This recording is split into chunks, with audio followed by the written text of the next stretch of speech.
കുറേ വർഷങ്ങൾക്ക് ശേഷം കേട്ടോ ഞാനും ബബ്ബളും ഒരു ഫംഗ്ഷൻ അറ്റൻഡ് ചെയ്യാൻ പോകുന്നത്. എൻ്റെ കൂടെ വർക്ക് ചെയ്യുന്ന ജയകുമാറേട്ടൻ്റെ മോൻ്റെ കല്യാണ റിസപ്ഷനാണ് കേട്ടോ. അപ്പോൾ ഞങ്ങൾ ഡ്രസ്സൊക്കെ ആട്ടോ ഇത്. അങ്ങനെ ബബ്ബളു ഇതേ അടിപൊളിയായിട്ട് സെറ്റായിട്ടുണ്ട്. എൻ്റെ ഡ്രസ്സ് ഇതാട്ടോ, ഞാൻ മിന്ത്രയിൽ നിന്ന് വാങ്ങിച്ചൊരു വെൽവെറ്റിൻ്റെ കുർത്തി കേട്ടോ. നല്ല അടിപൊളി കുർത്തിയാണ് കേട്ടോ. അപ്പോൾ അതേ ഞങ്ങൾ ഡ്രസ്സൊക്കെ ഇട്ട് ഞങ്ങൾ പോകാൻ റെഡിയായിട്ട് ഇറങ്ങി. വണ്ടിയൊക്കെ എടുത്ത് ഞങ്ങളിതിങ്ങനെ പോയിക്കൊണ്ടിരിക്കുകയാണേ. നമ്മുടെ പുതിയകാവിലുള്ള പുഷ്പാഞ്ജലി ഓഡിറ്റോറിയത്തിൽ വെച്ചായിരുന്നു കേട്ടോ റിസപ്ഷൻ. ഞങ്ങളവിടെ ചെന്നപ്പോഴത്തേക്കും ഞങ്ങളുടെ കൂടെ വർക്ക് ചെയ്യുന്ന കുറച്ച് ചേട്ടന്മാരൊക്കെ അവിടെ വന്നിട്ടുണ്ടായിരുന്നു. ഞങ്ങളവരെയൊക്കെ കണ്ട് വർത്താനൊക്കെ പറഞ്ഞ് ഞങ്ങളിങ്ങനെ നിൽക്കുമായിരുന്നു കേട്ടോ. അപ്പോൾ അവിടെ ഈ പെണ്ണും ചെക്കനൊക്കെ ഫോട്ടോ എടുക്കുമായിരുന്നേ. അങ്ങനെ എല്ലാവരെയും കണ്ട് ഞങ്ങൾ ഭയങ്കര ഹാപ്പി ആയിരുന്നു കേട്ടോ ഇന്ന്. അപ്പോൾ ജയകുമാറേട്ടൻ വന്നിട്ട് അകത്തേക്ക് വരാൻ പറഞ്ഞു. അങ്ങനെ ഞങ്ങളെല്ലാവരും കൂടെ വെൽക്കം ഡ്രിങ്ക് ഒക്കെ കുടിച്ചിട്ടാട്ടോ അകത്തേക്ക് പോയത്.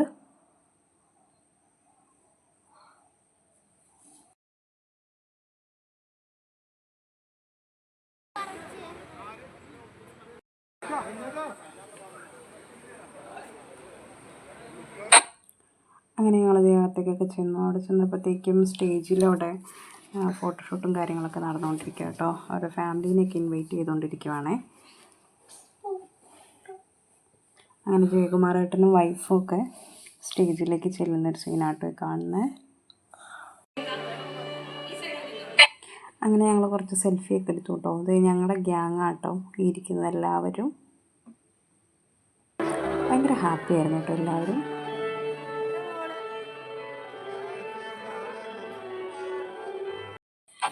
എത്ര തിരക്കാണെങ്കിലും എത്ര ദൂരെയാണെങ്കിലും അവരുടെ സന്തോഷങ്ങളിൽ പങ്കെടുക്കാൻ വേണ്ടി നമ്മളെ ഓർത്ത് വിളിക്കുന്ന കുറച്ച് മനുഷ്യരുണ്ടാവും. അങ്ങനെയുള്ള ആളുകളുമായിട്ട് നമ്മൾ സൗഹൃദങ്ങൾ കാത്തു സൂക്ഷിക്കുക. അല്ലാതെ ചില ആളുകളുണ്ട് അവരുടെ ആവശ്യങ്ങൾക്ക് വേണ്ടി മാത്രം നമ്മളെ യൂസ് ചെയ്യുക. പക്ഷെ നമുക്ക് എന്തെങ്കിലും പ്രശ്നങ്ങൾ വന്നെന്ന് പറഞ്ഞാലോ അവരാരും തിരിഞ്ഞു നോക്കില്ല.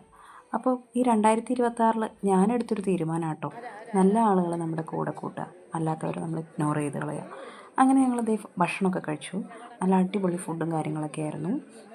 ഞങ്ങൾ ഹാപ്പി ആയിട്ടാണ് ഇന്ന് ഫുഡൊക്കെ കഴിച്ചത്. ബബ്ലു ഭയങ്കര ഹാപ്പി ആയിരുന്നു കേട്ടോ. ബബ്ലുവിന് ഭയങ്കര ഇഷ്ടമാണ് ബിരിയാണി സംഭവങ്ങളൊക്കെ. അങ്ങനെ അവന് കുറേ ഫുഡൊക്കെ കഴിച്ചു കേട്ടോ. അങ്ങനെ ബബ്ലുവിൻ്റെ കുറച്ച് കൂട്ടുകാരൻ ചേട്ടന്മാരുണ്ടായിരുന്നു. അവരുടെ കൂടെ സൊറയൊക്കെ പറഞ്ഞിരുന്ന് അവന് ഹാപ്പി ആയിട്ടൊക്കെ കഴിച്ചു. പിന്നെ കുറച്ച് ചായ ഐറ്റംസൊക്കെ ഉണ്ടായിരുന്നു കേട്ടോ. ഒന്നും ഞങ്ങൾ കഴിച്ചില്ലായിരുന്നു കേട്ടോ. പിന്നെ ബബ്ലു കുറച്ച് ഐസ്ക്രീമൊക്കെ കഴിച്ചു. അങ്ങനെ ഞങ്ങൾ ഹാപ്പി ആയിട്ട് വീട്ടിലേക്ക് പോന്നു. അപ്പോൾ ഇത്രയേ ഉള്ളൂ. ടാറ്റാ.